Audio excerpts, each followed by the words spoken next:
Show. And can you see the slideshow? Yes. Okay. So we're almost ready. I have already started recording. But is everyone here? Let's suppose that everyone is here now and just start. It's a okay. So it's How shall we interrupt? Like yes. If I lose completely track of where you are, then shall I interrupt, or shall we make notes, or? You don't need to make notes in the sense that it will be recorded. And yes, you can interrupt at any point. I mean, you can judge by yourself if your question is urgent or in the flow of the thing, or if you want to delay it at the end of the talk. I invite you to use your best judgment to decide which is which, and make a note to yourself if you want to ask a question at the end. Okay. There are lots of slides, but and I will go quickly through them, but each slide should have just what is enough. Okay, so... By the way, Jeffrey, most of us have our video muted to save bandwidth because we're all just watching anyway. So, hi Geoffrey, I didn't see you, but I propose we start now. So, hi, this is François-René Rideau from Google. Today is 2014, January the 3rd, and it's 8:13 in New York City. And I'm here to tell you about the Lisp Interface Library. It's an excellent version of a speech I gave at the International Lisp Conference 2012 in Kyoto. And the subtitle was CLOS reaches higher order, sheds identity, and has a transformative experience. So it's a very new age subtitle. So what is this all about? It's about a Lisp Interface Library, which is a library of data structures in Common Lisp using something called interface passing style. And it's called CLOS reaches higher order because it's all about parametric polymorphism for CLOS. CLOS is a Common Lisp object system, so it's object-oriented, but at the same time it has higher order function. It has parametric polymorphism, married so with CLOS's ad hoc polymorphism. Parametric polymorphism and ad hoc polymorphism are terms of trade which were invented by, I think, Christopher Strachey in his seminal paper in the 70s. And it's called sheds identity because it's about pure data structures as well as stateful data structures, and also because the interface objects I'm going to use are ad hoc polymorphism without state. There is no state associated intrinsically with my interface objects, although you can explicitly attach state to them, but by default there isn't. And has a transformative experience because this way of handling data structures allows for automatic transformations between, for instance, interface passing style and object-oriented style, or between pure and stateful. And this is all done through linear logic. So what is interface passing style, or which I often abbreviate in IPS by reference to CPS, configuration passing style.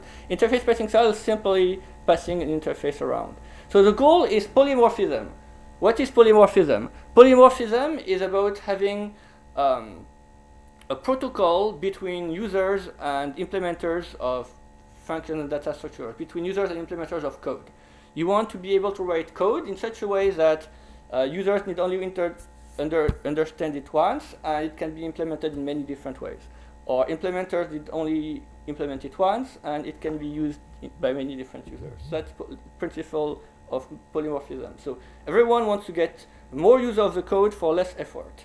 That's polymorphism. So to make things slightly more concrete, I will use maps as my finite maps as my data structure of illustration. What's a finite map? It's something where you have an object called a map, and you have keys which are in some finite set, at least the subset of valid keys is finite, and you want to look up a map with a key and find a value out of it. So examples could be, the map could be an A list, an association list, which is a list of pairs of key value. It could be a hash table, it could be a binary tree, it could be many things. And you want to find the correct lookup function just by typing essentially lookup map key. So what does that give in Common Lisp? In Common Lisp, we have monomorphism, that is, each function is only valid for one data structure, and moreover, it's bad monomorphism because every function looks completely different depending on the data structure. So for instance, for an A list, an association list, you have the function assoc, which takes a map and a key in that order and returns either a pair of a key value or the object nil.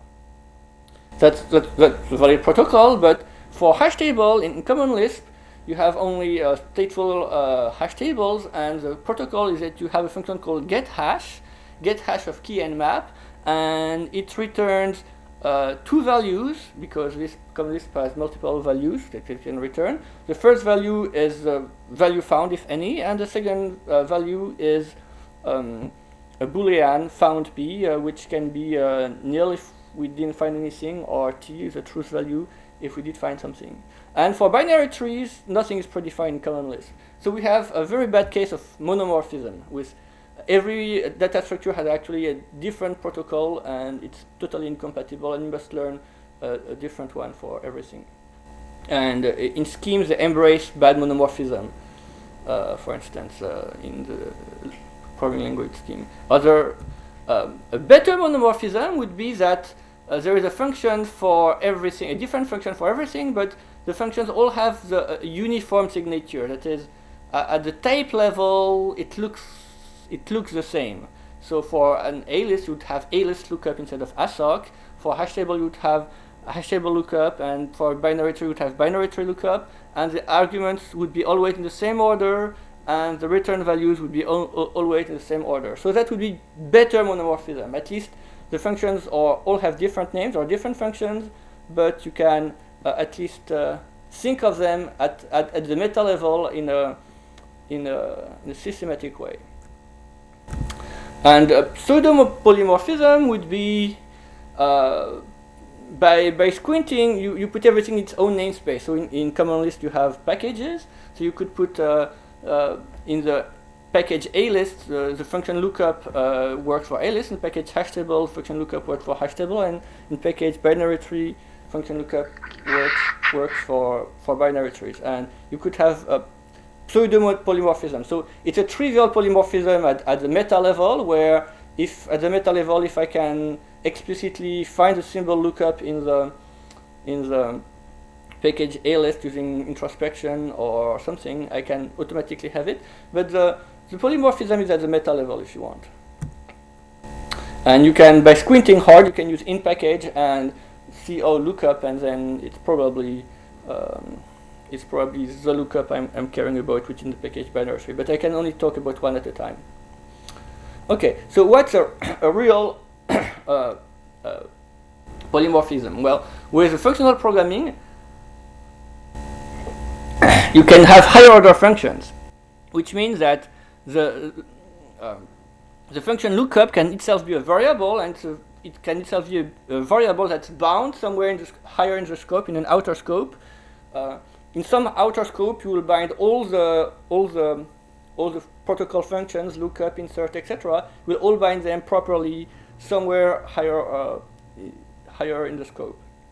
So you delegate the actual handling to some other function, but in functional programming you can achieve the polymorphism by dispatching on the function lookup, on the function object. You dispatch on that based on usual scoping rules.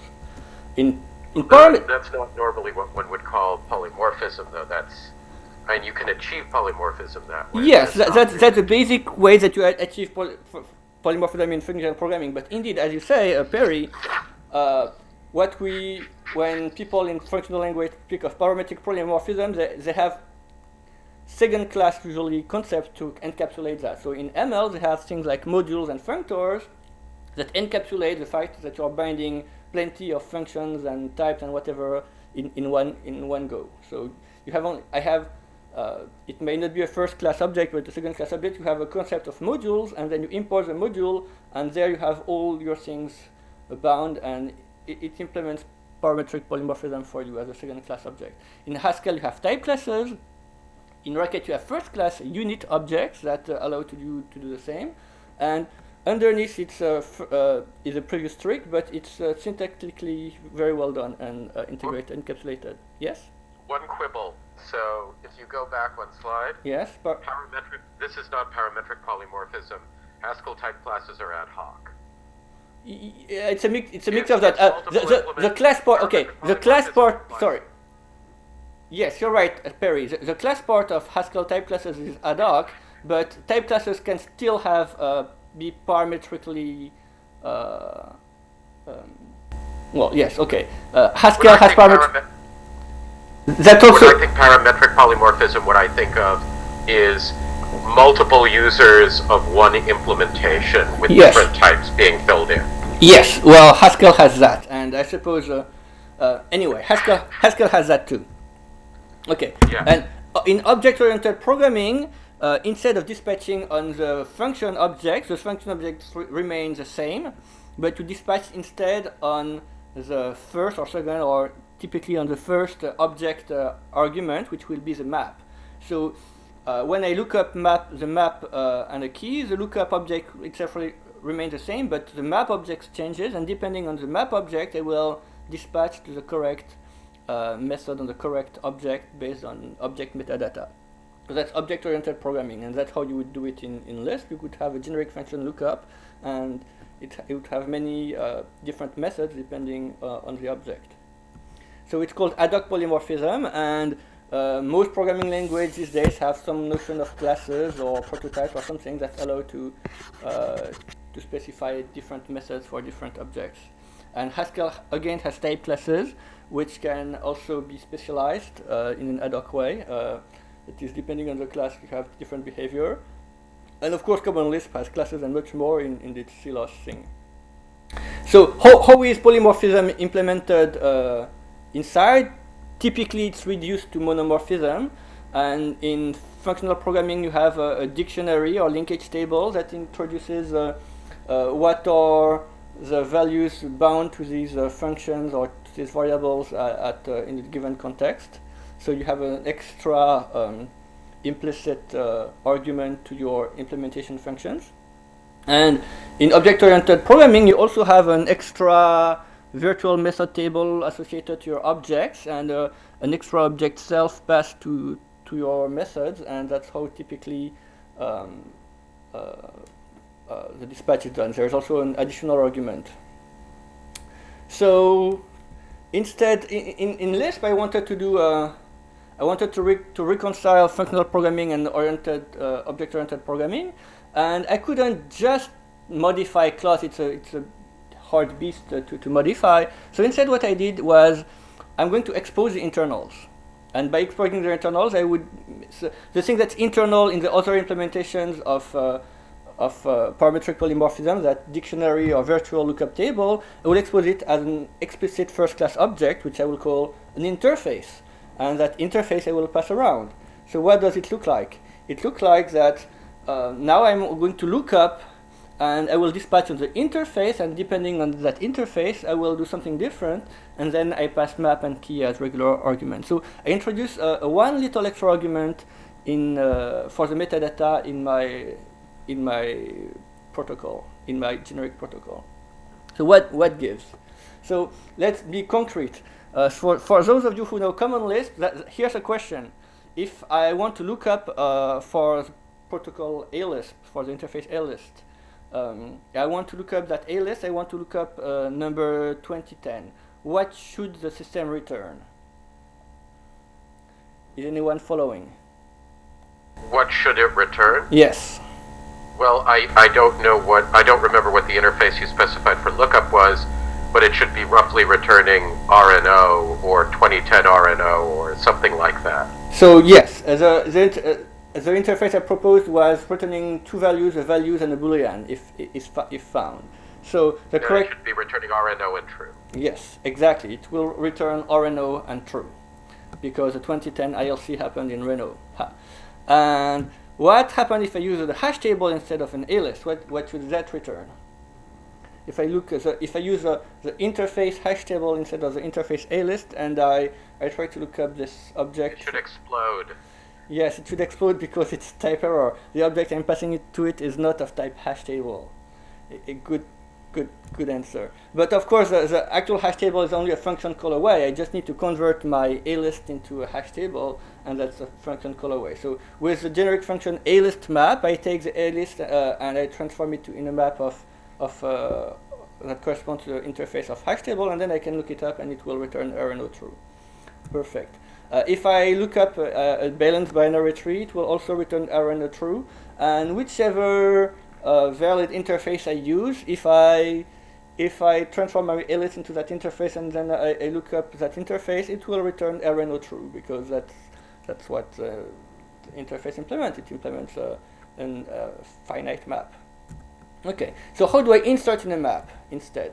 I will insert in an interface. So typically in my system, my convention is to put within brackets the interface names. So this means insert the generic function, take an interface object, a map, a key, and a value, and I will insert in the map the key value pair. So if I insert, what should this return? I have an A list. I want to return to associate to 2012 the value UKY instead of KYO, because that's the actual 3-letter airport code. What should that return, Perry or someone else? Is anyone follow? It's inserting or it's replacing. Well, exactly. That's a good question. So both. I mean, conceptually, when you insert in a finite map, conceptually, you're just indeed replacing. So the answer is indeed that you want to replace KYO by UKY, but it's also valid to add it or to put it in front instead of the end. What matters is the contract is that you want an A list that has the new values inserted, but how it's implemented underneath is not specified, or it's free to the implementer. But what is specified by the insert contract is that indeed I will have modified my map to have to associate the new value to the key. Okay, so how do I insert to hash table? What does this give? So this is for Lisp buff. That's also a trick question for Lispers, for people who know Common Lisp. I presume this must return a hash table object. Well, yes and no. It returns no value because Common Lisp hash tables by default are stateful hash tables, and when you insert something in the stateful hash table, you just side effect it. So you don't return the object. And that can be a problem because indeed, in this case, I created a hash table and I lost its value. So what I actually need to do is bind some variable to this hash table, and then I can insert something in it, and then I can use the table, and then it will return what I want. So, I was lost here. Why don't you return the hash table? Because it's a stateful. Yes. So there's a difference between pure hash table and stateful hash table. In a pure hash table, you would return indeed the hash table object. In a stateful hash table, I got it. It's just that when you talk about it, it's not defined that you are looking for something functional. Yes, that was implicit. In here, when indeed, so pure versus stateful. The lesson here is that the pure insert is not the same as stateful insert. When I insert something, I need to specify, is this pure or is it stateful? And it will have a different behavior, a slightly related but notably different behavior.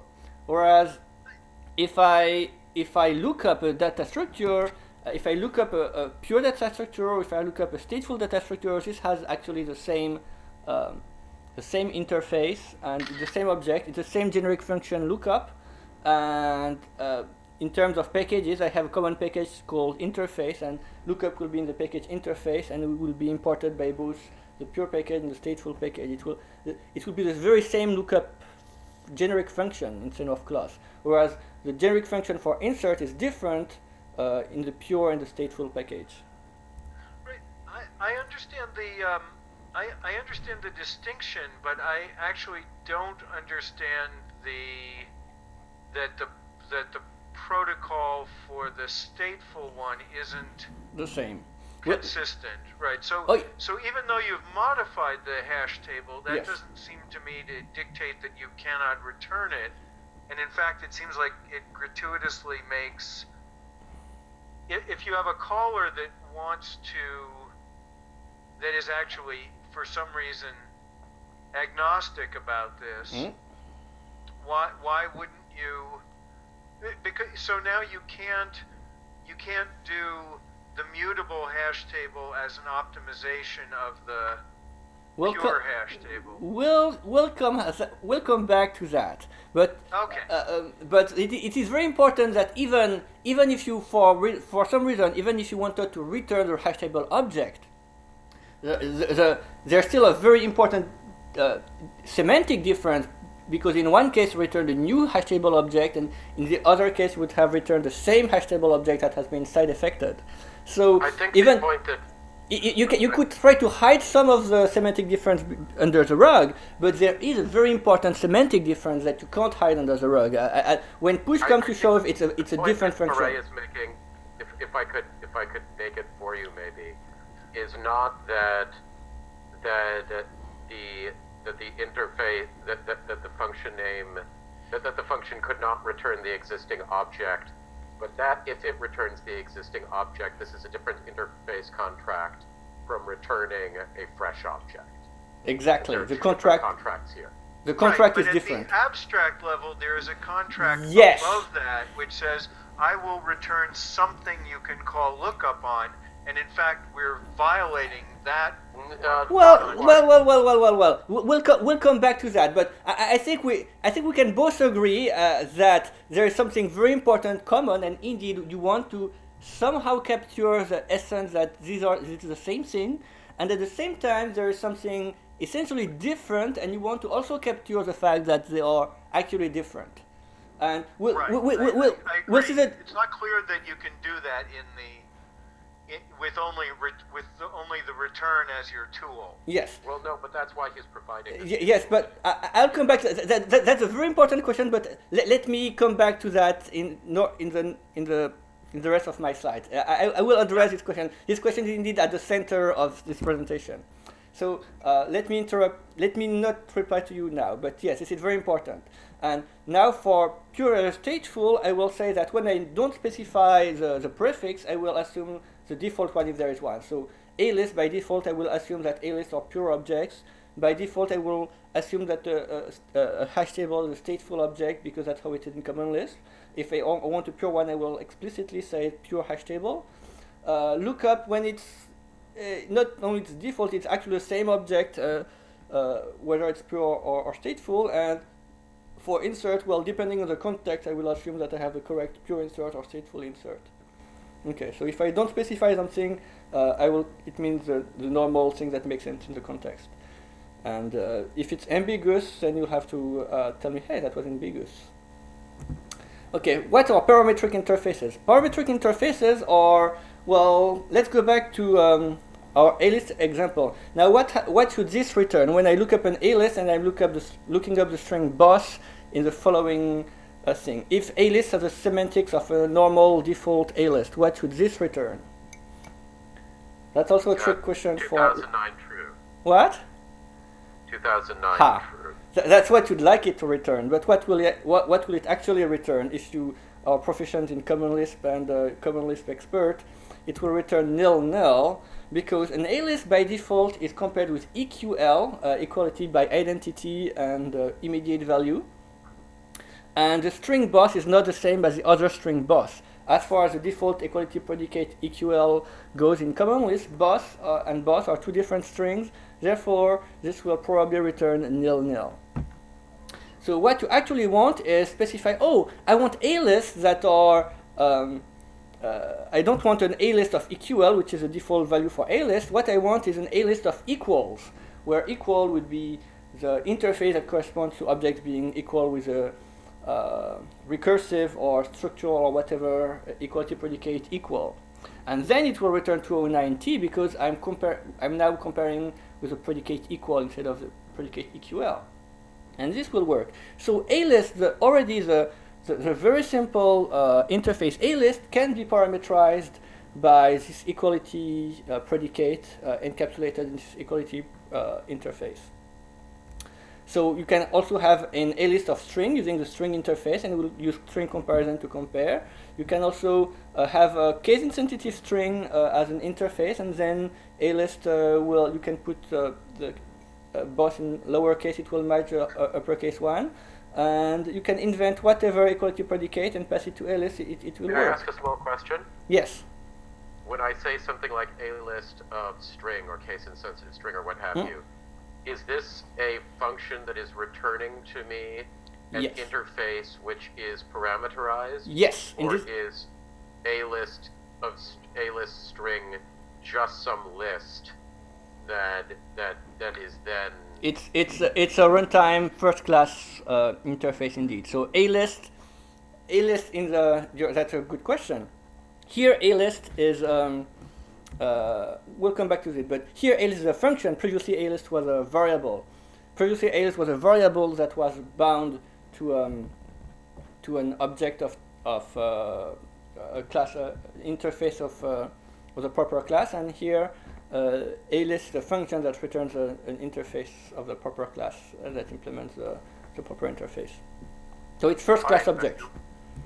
Make a note that when you do the talk, then like half a sentence about this, because I was also lost what happened. Okay, yes.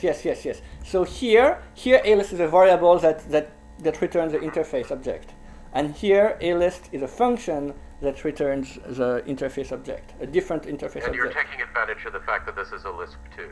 Yes, I'm taking advantage of the fact that the function, I can bind the same symbol to different things depending whether it's in the function context or a variable context or indeed a class context. I'll come back to that. I have slides about that, but yes, you found it already. Good thing. So how do I pass interface around? So I can write a very generic method, sum values to sum the values in to sum the values of a finite map, where I take any map of here of class pure map, and I take the interface pure map. I take a map that follows this interface. I divide this map into a list of submaps, and according to the contract of divide/list, if it will return an empty list if there are no values, in which case I return 0. It will return a singleton list of a singleton map if there's only one value, and in this case I can extract just the first the value of the first key value pair, or else I can just reduce with plus with addition the recursion into the submaps. So this is a very very generic divide and conquer summation algorithm for finite maps. It's totally generic, and if you just replace the reduce and the map core by parallel variants, then you have a map reduce implementation of it, and you can trivially parallelize this function by just replacing reduce and map core by parallelizing variants. So it's this allows you really to express your algorithm in a very abstract way, a very nice abstract way. So you can have functions that takes multiple interface into. You don't have to have always one interface as a parameter. So typically that's what you do. Typically when I have two maps I want to join, I take two maps following the same interface, and then I can join them, merge them into a single map that uses the same interface using knowledge of that interface. A few functions take multiple interface objects as a parameter, such as convert. I can have a generic function that takes a destination interface, an original interface, an object in the original interface, and we'll try to do the conversion for you. Okay, so but usually I use only one interface at once, and when I want to federate or group two interfaces, I define a function. In this case, for instance, for databases, I could define the function federate databases that take two database interfaces and that gives you the interface of a federated database. What is a federated database?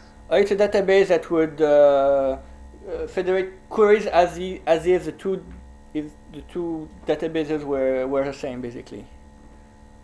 Database federation means when I look up in all of them, and then when I do more complex queries, well, I decompose that into such a way that I can do simple queries on each interfaces. Imagine that you have two MySQL databases that have the same schema, and you want to do as if you had only one database with the same schema. Whatever. I mean, most functions take only one. The lesson is that most functions take only one interface object as a first argument, but some functions can take more. But most of the time, you will combine multiple interfaces into one before you actually do useful work. And this is common Lisp, so in my implementation there is no implicit type checking. If you want to check invariant, you can explicitly call check invariant. It's common Lisp, so if you do the wrong types, it can result in runtime errors or worse, or wrong results or whatever. And I have no integration into the common Lisp mechanism type P yet, but it can always it can, when Lisp is a language you want to be. So, but by default, I adopt default common Lisp practices. So when I define an interface, how do I do that? I can have the define interface. Here's a very simple interface, an interface called emptyable that corresponds to objects that can be empty. It's a sub-interface of the interface type, which the interface of things that correspond to a type of object, and it has the next empty parents here mean there are no slots associated to this thing. Then I have options. The first option is abstract, which means this is an abstract interface. It's not supposed to be instantiated. And then I have two generic functions, one called empty that takes an emptyable and that returns one value object. And the out zero, I'll come back to that, means that the object is the return value of index 0, the object here, is indeed of the type that I'm considering. And the documentation did return an empty object. And I have another function mtp which takes the interface and the object, and in mean here the input of index 1, the object is of the type considered, and I return a Boolean value. And the documentation is that function returns true if the object is empty. Okay, so abstract can be instantiated. So this is a mixin, or in some languages it's called a trait, which means that you have multiple inheritance, and you will want to inherit from emptyable. It will define some generic functions for you, and this is particle mixin is an abstract mixin that defines part of your signature. So here's a different mixin. Empty is nil. That's basically the interface for types, where the implementation for empty is nil. Nil is the implementation for empty. So it's also an abstract interface. It's a sub-interface of emptyable. It has no slots. It's abstract. And it defines an implementation for method empty, where it returns nil, and an implementation for method mtp, where it tests whether the object is null, is a nil object, and it returns true if it is, and otherwise no. So that's a valid implementation. So it's also, this is an implementation mixin.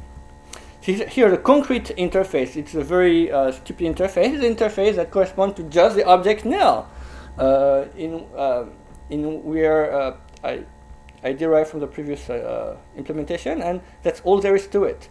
And it's a singleton interface, which means that there's exactly one object that is null, and then therefore I will define a variable called null, bracket null, angle bracket, that will correspond to the one and only instance of the interface class null. And so I could define things with multiple dispatch, because CLOS has multiple dispatch where you can dispatch on not just the first object but the second object. And here is an implementation of MTP for the empty predicate that is in more object-oriented style. So for any object, I usually return nil, that is a false Boolean. And for the object null, an object of class null, so that's a nil object, I return t.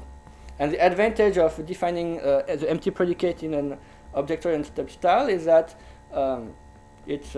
so I've defined the same mixin, but I'm using multiple dispatch, and I'm not sacrificing my OO style.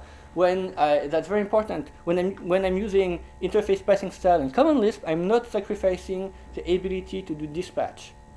And I'm reminded slightly of pattern matching in yes. other. Yes. So this is pattern matching by the type level CLOS object discipline, and it's extensible this way, which means that afterward, if I want to define a lazy object that doesn't know immediately if it's empty or not, I can use object dispatch to specialize MTP for it. Whereas if I implement MTP by just calling the function whether it's null or not, I can't do that. So it's important that I'm actually I can use the full range of object-oriented technique without sacrifice, and I'm not I can still use normal OO technique inside interface passing style. So here's what a concrete parametric interface definition looks like. So this is the definition of the A list. Let's go into details. So you have A lists, define A list, etc. This is the superclasses. So all these are mixins that implement most of the last one map is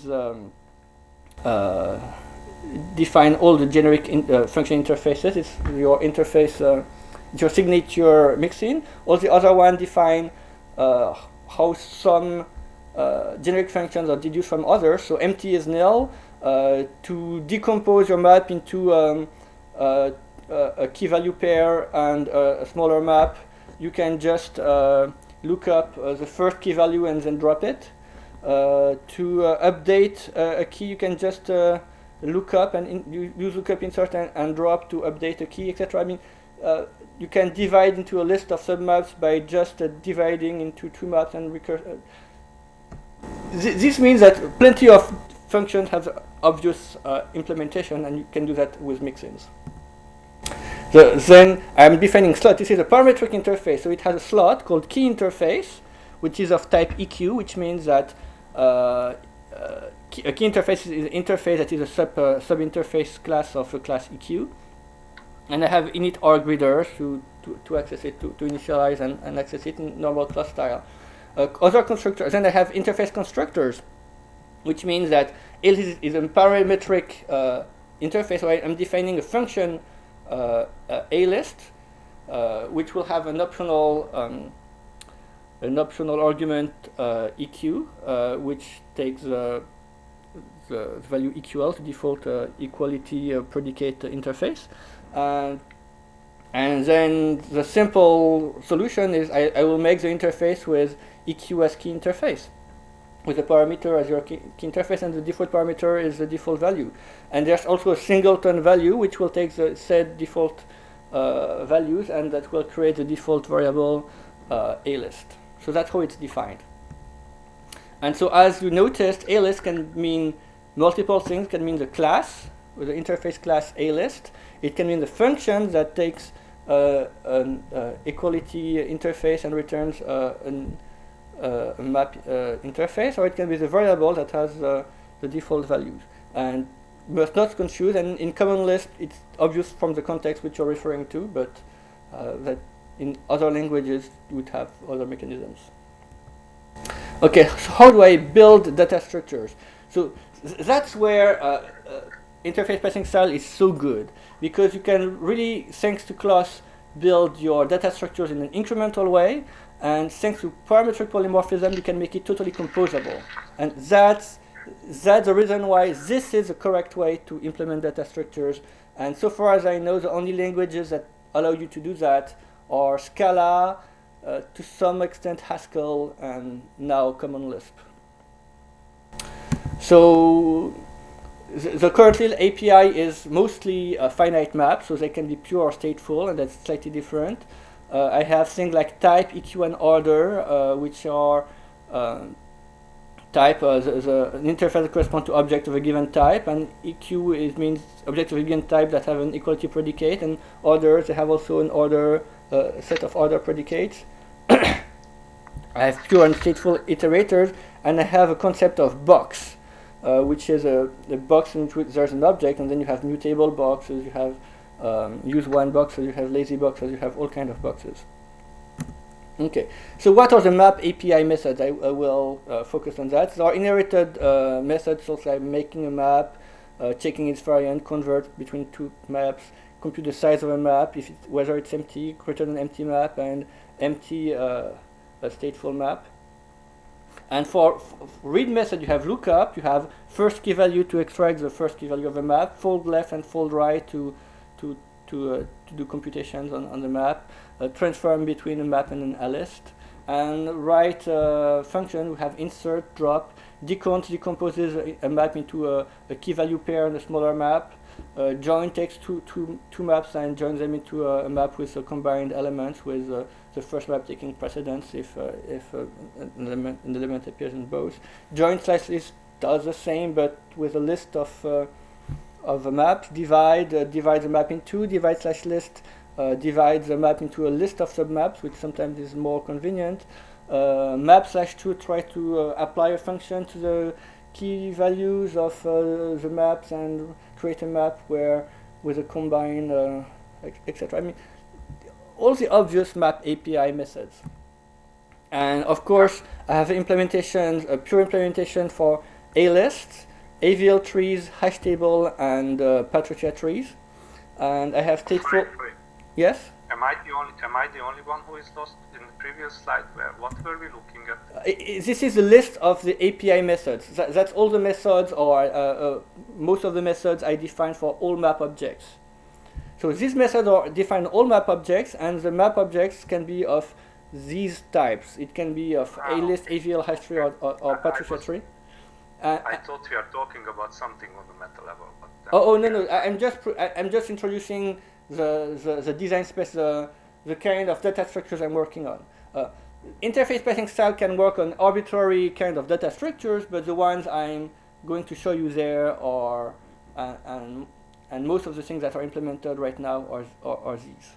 We also have actually interface parsing style definitions of monads and things like that, thanks to Drew Cramsey. But the things I implemented were mostly finite maps. So I have pure and stateful variants, and in stateful variants I have AVL trees and hash tables, and in the pure variants I have A list, AVL tree, hash tables, and trees, which is Patricia trees, which allow for fast merges and things like that for integer maps. Anyway, so I say that it makes defining concept incrementally very easy. Here is a complete implementation of self-balanced binary trees. To define this, what's the self-balanced binary tree? It's a binary tree, it's an abstract class, where I have two methods. The method insert, so after I insert something in the self-balanced binary tree, I must rebalance my tree. And after I drop something from a self-balanced binary tree, this is, by the way, this is a stateful variant. I must rebalance my node. So this is the entire implementation. So in this defined interface and these two methods, I have the entire concept of what it means for a stateful binary tree to be self-balanced. And I have narrowed the concept, and it's like three forms. One interface form and two method definitions. And now if I want a stateful AVL3, I can define that also in two or three page fulls. So I define the interface AVL3, and with its proper subclasses, it's an abstract interface, and I define the tree node. So the interface and the data structures are separate concepts in interface parsing style, so I must define them separately. Then I must associate the node class AVL3 node to the interface class AVL3, which I do with the method definition. And I must define balancing. So balancing an empty object is trivial, there's nothing to do. And then last but not least, balancing a non-empty AVL3 node. So if my sub-trees are balanced and I want to balance the the top node. Here is how it goes. So if it's already balanced up to 1, it's already balanced. I just need to update the height.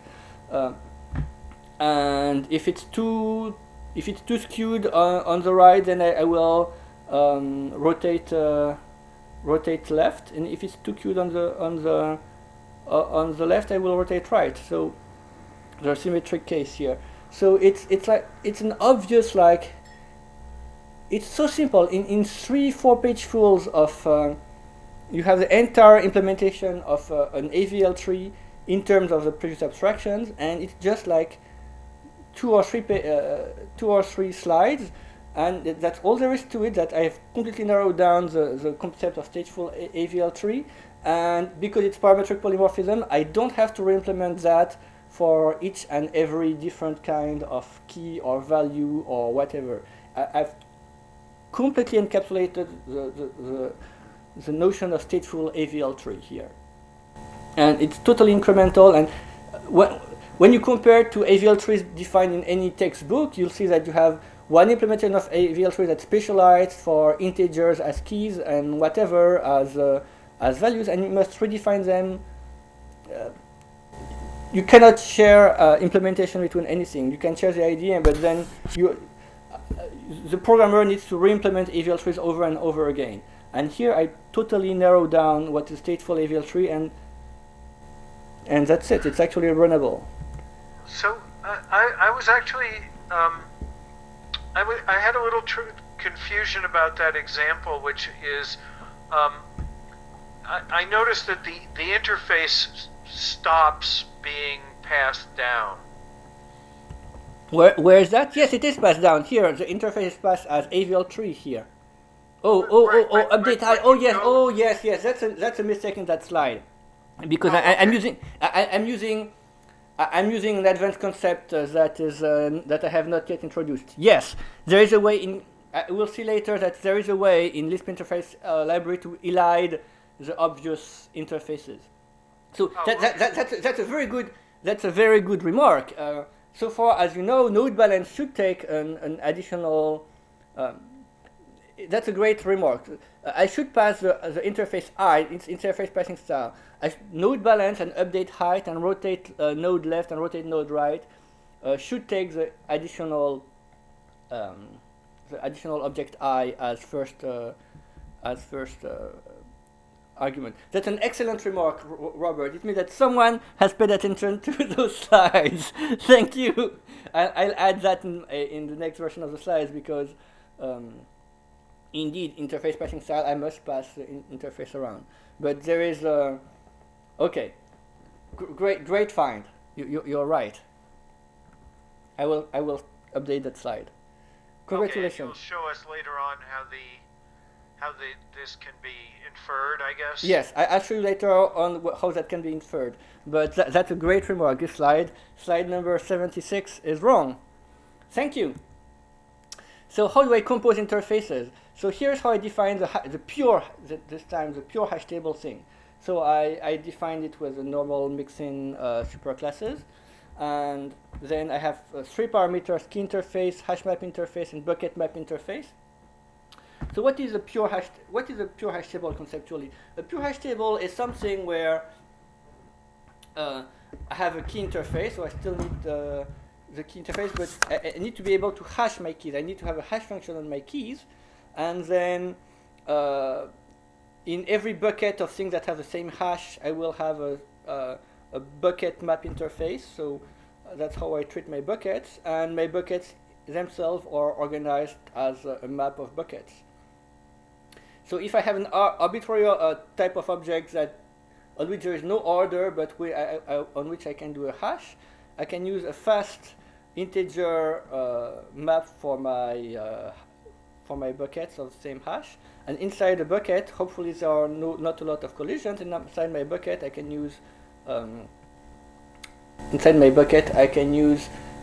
A list, for instance, and that's the default.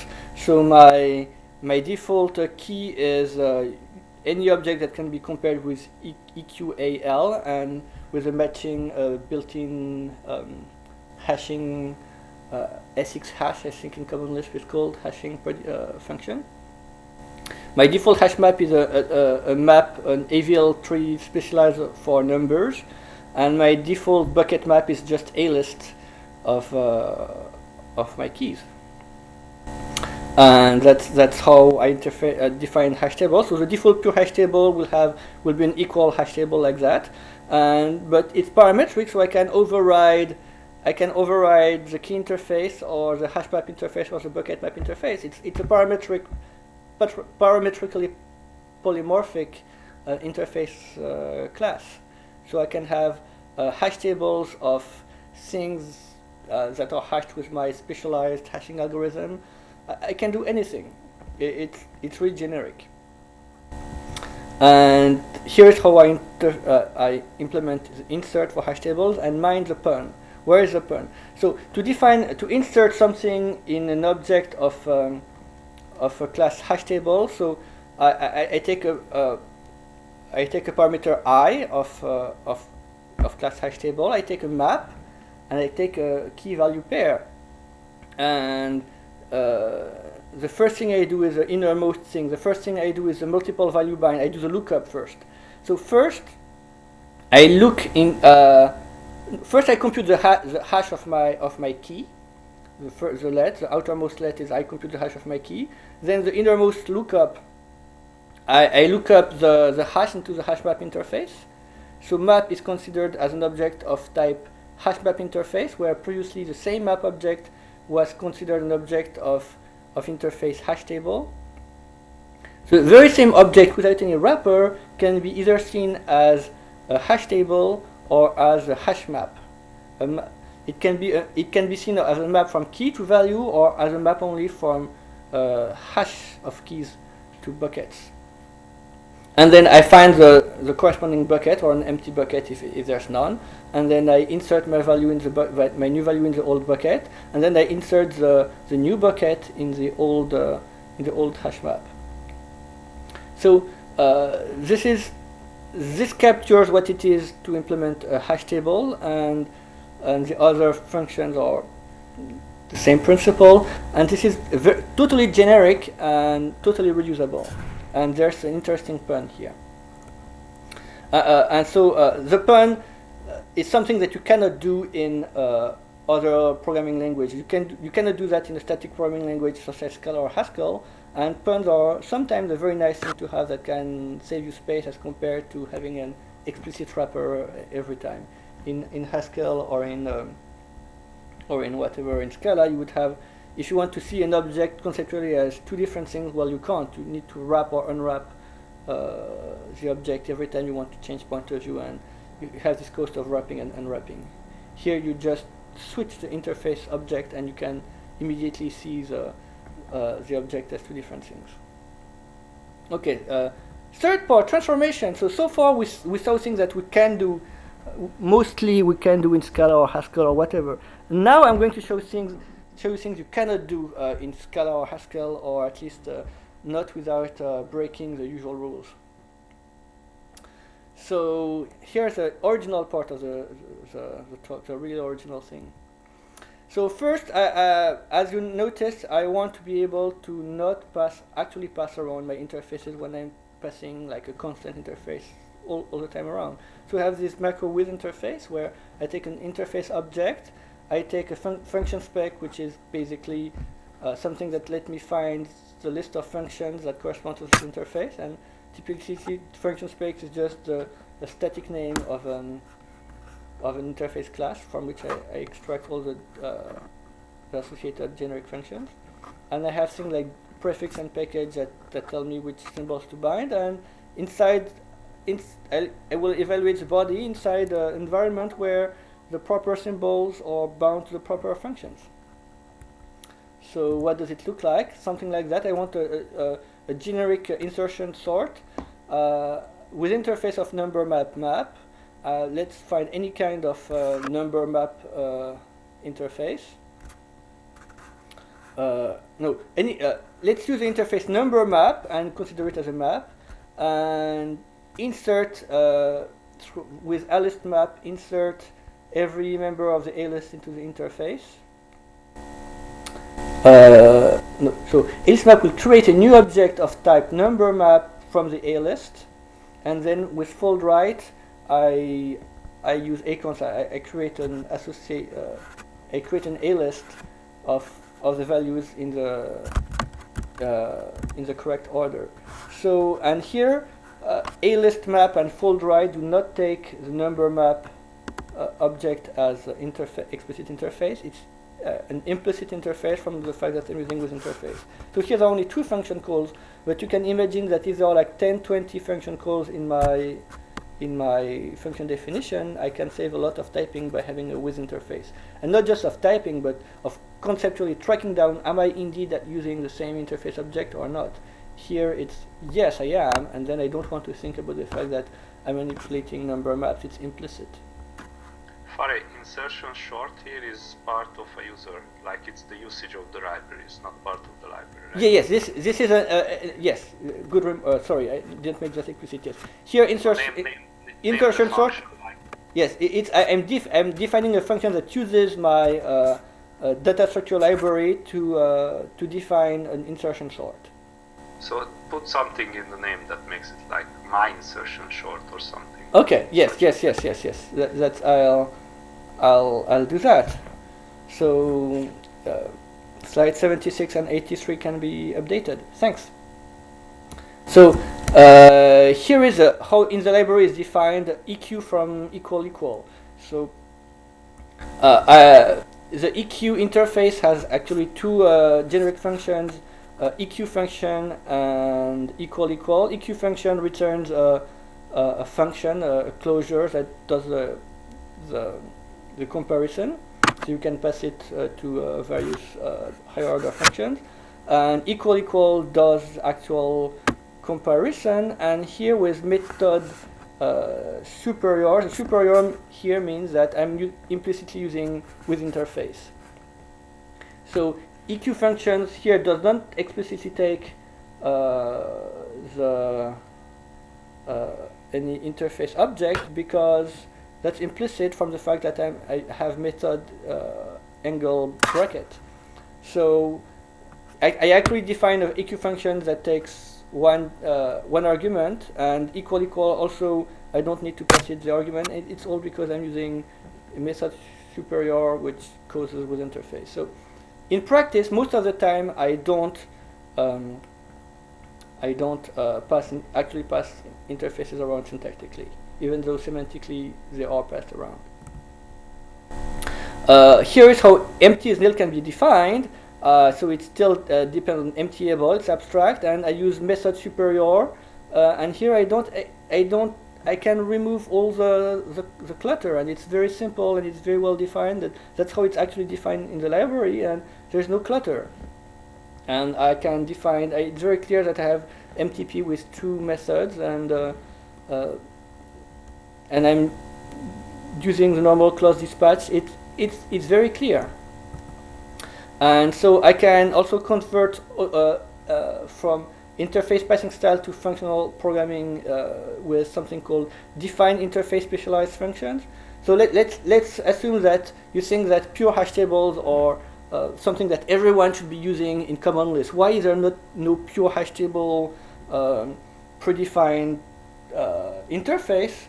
I want one, and I want one without having to use this interface passing style crap. I want just to have my usual pure hash table thing where I can do exactly that. I'm creating a package pure hash table, and in that package I define interface a specialized function for pure hash table using all the functions of map, and now everyone can use the pure hash table variants of insert, join, etc., and they don't have to even know that it's implemented inside using interface passing style. They can just use it as a normal Lisp thing, even though it was defined using the parametric polymorphism and all the fancy things. So I can use my interface passing style to implement in a very powerful way out of compositional interfaces complex objects, and I can use them this way.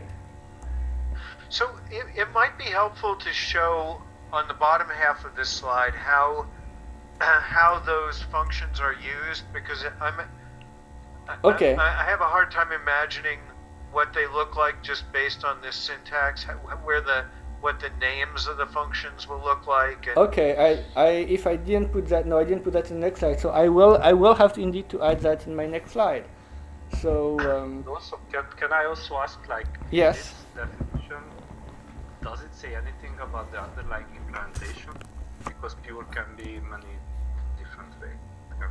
Sorry, pure can be. I did not understand the question here. You can have a pure hash table based on A-lists or based on trees or something else. Does it say anything about that? Well, yes and no. Well, when you transfer to functional programming, usual Lisp functional programming, you are not parametric anymore. So you only have the default values here. But you can, if you wanted a pure hash table defined with different parameters, you could have a different package and a different constant set of parameters and instantiate them like that. Okay. But so the answer is that it's not polymorphic at all. yeah, you're losing. This is precisely losing the polymorphism and losing the interface passing style, but making my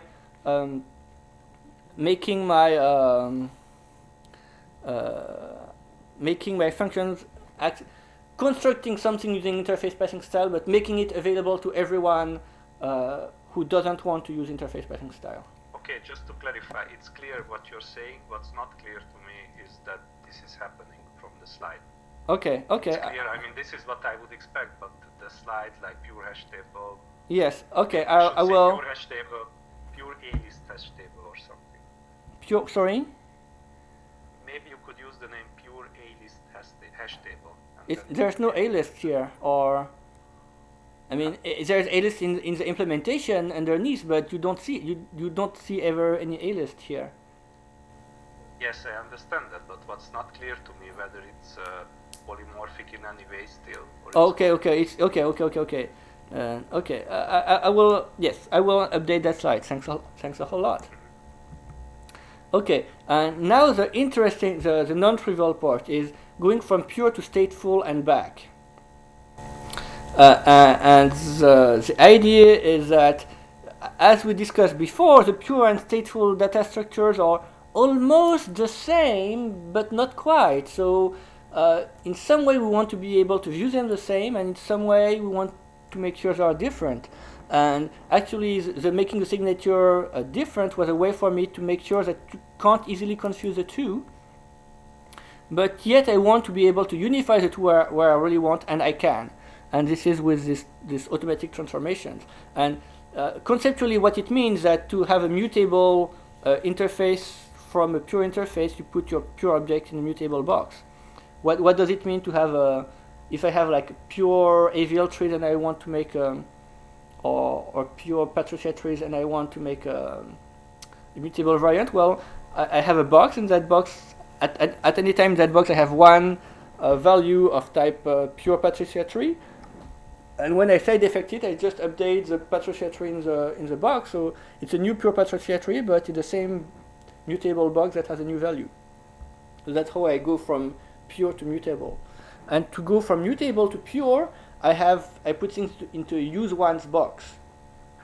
So it ensures that if you use the same value more than once, it's an error, and so there is never a case of using the value twice and having different behavior, because you only use every value once in a linear fashion.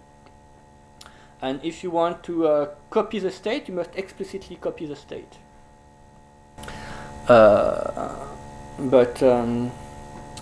So that's how I do it, and it can be done in totally automated way. So I have a macro called define mutating interface that defines a mutable interface, for instance, a mutating map here from a pure map.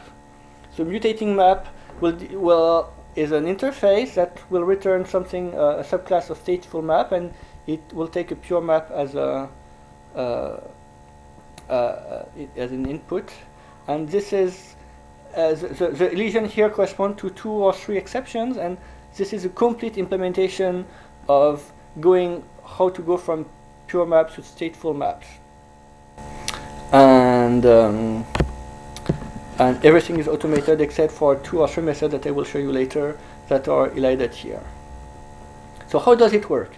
Well, how it works is that when you look up a mutating map, what you actually want to do is get the pure interface from your mutating interface, take the map from the box, open the box, take its value, and that's the pure map. And you want to look up the pure map and return the answers. If I want to look up a key value in a mutating map, I just look up the value in the inside map. So, and this is actually what the code will macro expand to, the implementation will macro expand to, modulo the fact that here I've removed the gen sims and I removed like things that are essentially knobs that are artifacts of the macro expansion. So I just a quick curiosity. Yes. I was left wondering, this is just a nit, but why the multiple value bind there is necessary? Oh, it's not. It's just an artifact of the macro expansion. I left it because the macro this lookup method is automatically defined by the system. The actual lookup method is automatically generated, and this is basically a human readable summary of what it's doing. I know. So if you're making a human readable summary already, I think maybe just drop the yes. But in general, yeah, we'll see. We'll see later why it's okay. So I could imagine why it's there, but yes, it's just distracting at this point. Okay, maybe I should. Maybe I should remove that. Okay. So next I have. Yes, how do I deduce that? I deduce that from the fact that here are the linear declarations for lookup, insert, and empty for the pure variant. The pure variant of lookup takes a map interface map key, and the map is in position number 1. And since English has an off by 1, the English language has an off by 1 error, position number 1 in English is called second. And position number 0 is called first. And in insert, it has second argument number 1 is a map, and the value number 0, the first value updated map is a new corresponding value. And in empty, I start from no map at all, and I return my first output is an object of type empty. And here, so this is a pure variant, and now here is the stateful variant. In the stateful variant, it's almost the same, except that when I insert, I side effect the thing instead of returning it, and it's signified by this output t, this out t instead of the out 0, and I return no values in this case. So just from this data typing information, which is actually linear types, I can generate all my wrapper methods. And from pure to stateful, well, it's what I said. I am putting things in a use once box. And here are the interesting. So you don't have to trust me. Here's the interesting part, though. Divide/list does not have a simple linear type. At least its linear type is not expressible in my trivial thing. So that's why I need to explicitly join/list and divide/list have explicit definitions. And it's trivial. I had to write it manually. It like takes 1, 2, 3, 4, 5, 6, 7, 8, 9 lines, and something similar for join/list. And there are the 2 exceptions that cannot be tied by my really, really trivial type system. And apart from these 2 exceptions, I have everything else that's generated automatically. And that's useful in practice because that's the correct way to do stateful A-lists. The correct way to do a stateful A-list is to put it in a box, because otherwise you don't know what to do with, you can't side effect the empty A-list. There's only one nil object shared by everyone, you can't side effect it. So the only way to have a correct implementation of the map protocol using of the stateful map protocol using ALIS is to put it in a box. That's the correct way of doing things. So stateful to pure, it's going on the other way, etc. And I can also go from interface passing style to object-oriented programming and back. And there it means that now the interface is associated to the object itself. The object serves as its interface, and I can extract the interface from the object. So to go from interface passing style to regular object-oriented style, I can also do that in a totally automated way, and that's how it's done here. But there's a catch, and there's a very interesting catch. The very interesting catch is for, how do you call that? Constructor methods. And here is here is the problem with constructor methods. So there is no problem with lookup. To look up here, I can just look up, so objects that are deduced from interface passing style, I put them into reverse angle bracket. So if I have an object of type map, to use it, I just need to extract the interface from the object and call my interface passing style lookup function with this interface and the map object. That's trivial. And the map object being the thing in the box also. So it's a box with the name of the interface and the value, basically. And to insert, I need to extract the interface, extract the object, do the insertion, and since this is a stateful variant, I don't need to do anything.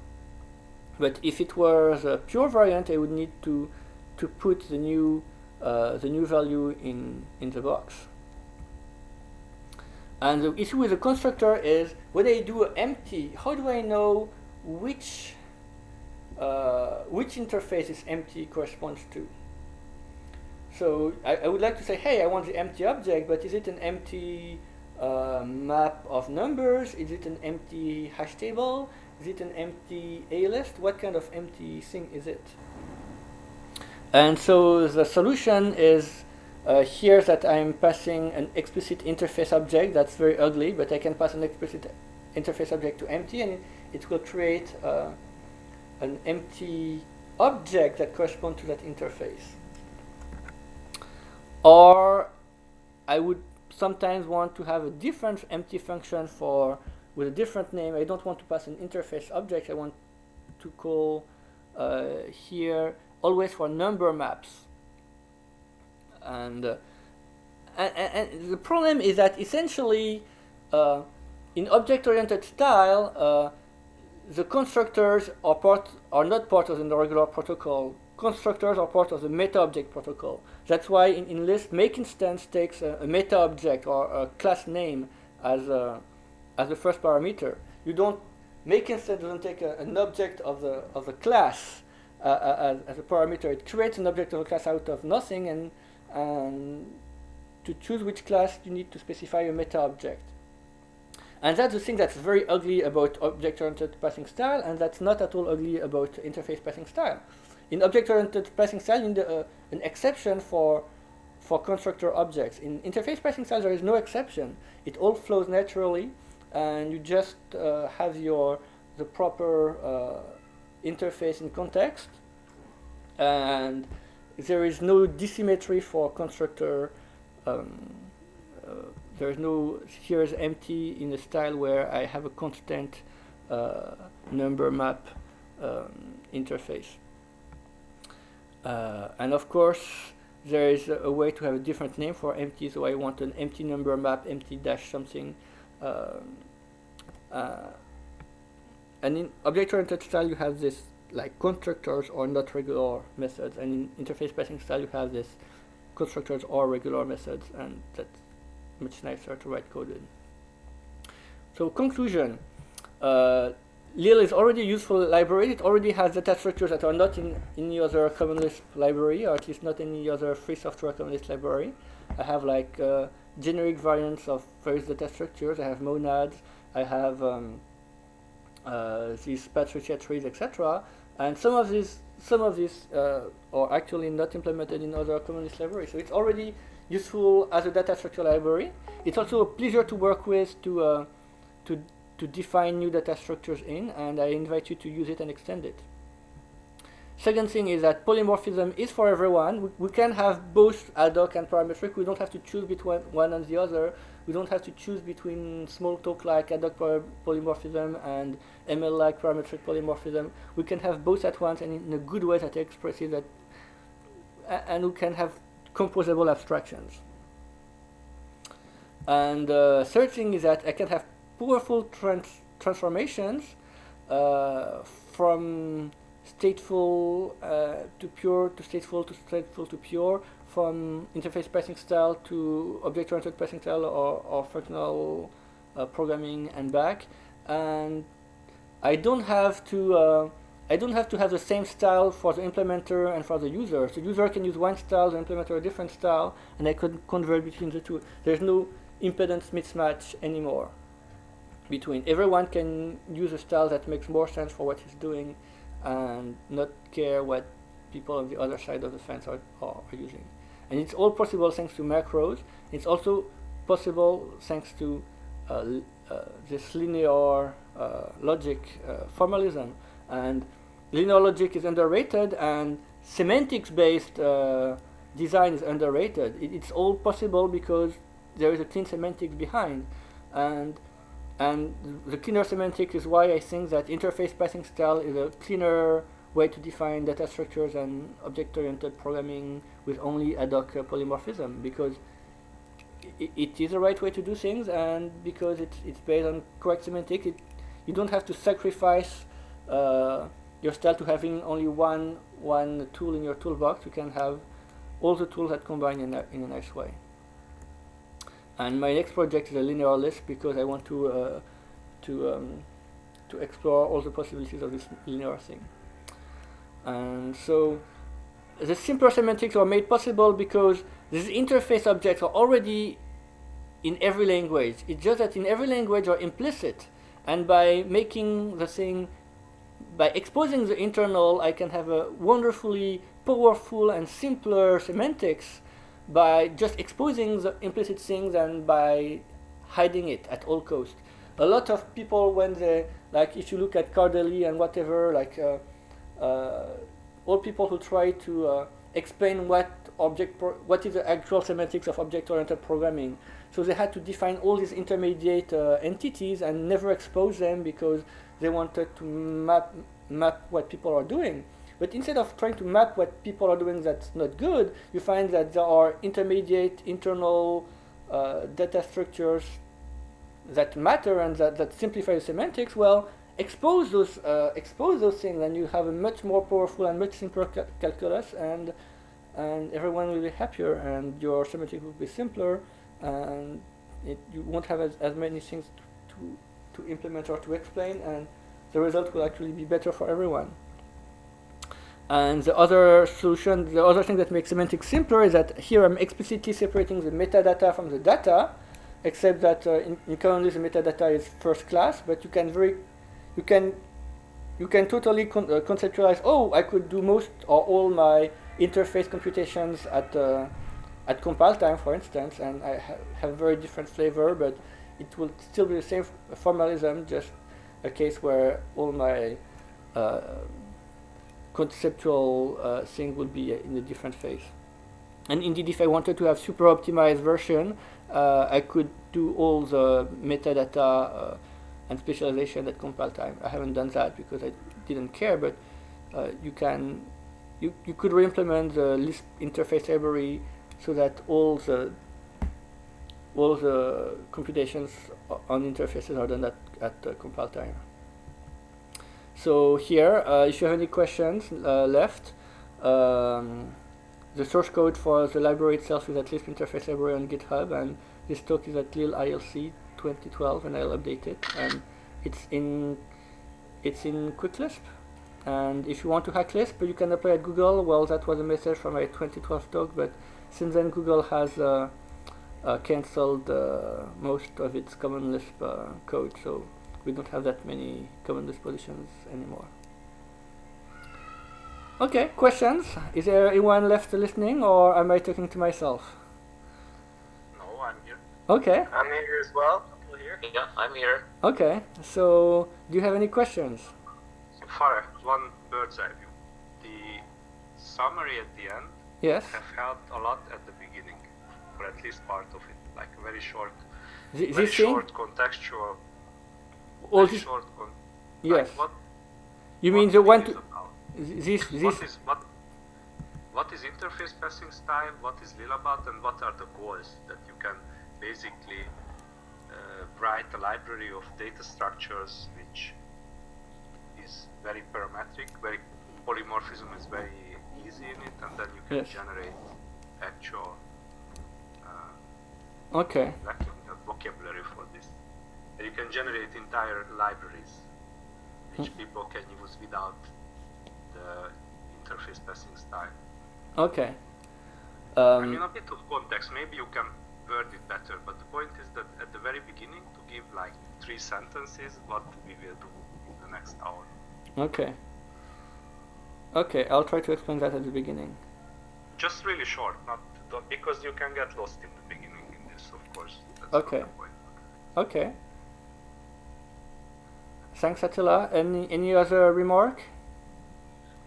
This is Jeffrey. Have you ever seen Matthew Flatt give a talk? I've seen him, yes, give talks, either in live or on.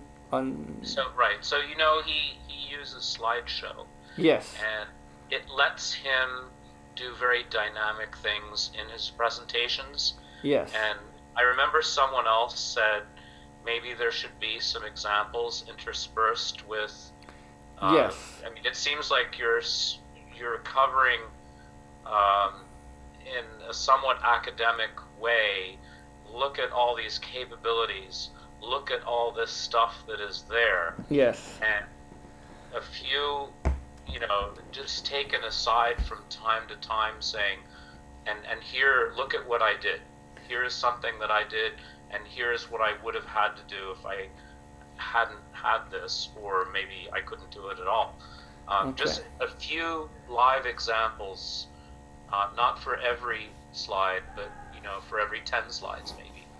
Yeah, I agree. Actually, I admit this is also written using slideshow, but I don't quite have the slideshow full of Matthew Flatt to I don't understand how to do complex things in slideshow, and I will have to ask help from a PLT guy. Also, one thing that makes his examples possible is that his example being written in Racket, slideshow knows how to do that. I don't know how to have slideshow evaluate common Lisp code, and right.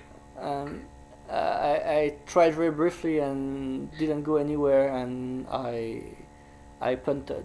So yes, I'd like to do that, but it's a lot of work, and I will try to indeed have something. The most I did was in the very beginning. I generated these things from a single function. See, it does the highlighting of things, but that's as far as my Lisp foo got. And well, it doesn't. I don't think the slides have to be dynamic. yes. It's just if you go through one of his presentations, like Yes. you can download his presentations and Yes. run them in slideshow yourself, and you'll see that instead of presenting something on one slide, he may present it on 10 slides, but it's almost an animation. It's showing you step by step Yes. how something is expanding, or what the key parts of an expression are. Yes. So that you're not presented with this blob of like, okay, I have to stare at this expression and parse Yes. it out. I It's developing. that's what I wanted to do initially. I just don't have the Bandwidth. the skill and bandwidth to do it, and also I found that a lot of the slideshow things that work in slideshow are because it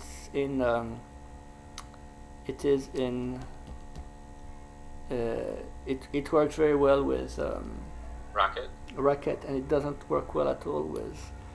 So Common Lisp. you can. They say you can build anything with Racket. Yes, So I you could. can ask them to build Common Lisp with Racket. See what reaction they have. I thought about that actually, and I found that it was also a lot of work.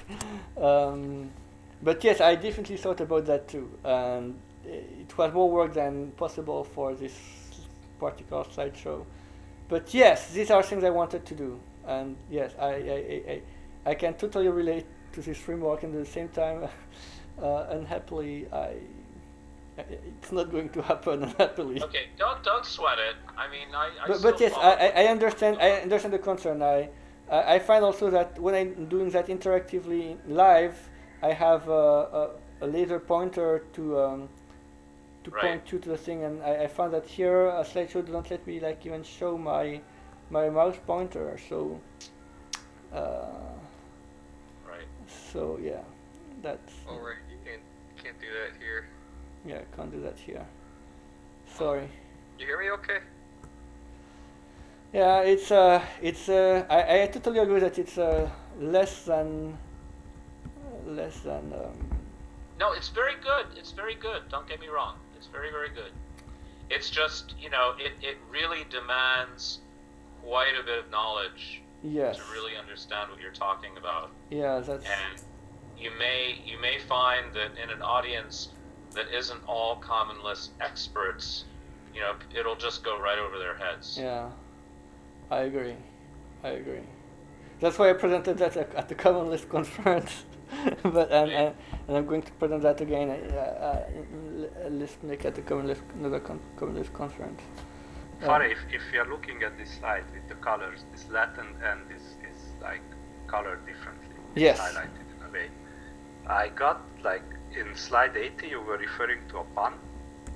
And Slide then the 80? first time I noticed that Latin if is different. Yes. And I was staring at them. Where's the pun? Yeah, the problem is that So, it thinks it's scheme code and it highlights the scheme keywords, and which happen there to also be Common Lisp keywords. So yeah, I agree. This is less. This is less. And here I wanted to selectively like change the color of various expressions depending on which I'm focusing on, and I didn't know how to do that in saved by massive copy paste and blah blah blah. I didn't know how to do that in slideshow. I wanted to like put in green or whatever. I'm telling you to look at the LEDs and at the lookup and whatever I wanted, and in practice I will have to use my laser pointer to point at things, and that sucks. And since Or you can steal Matthew Flatt's brain.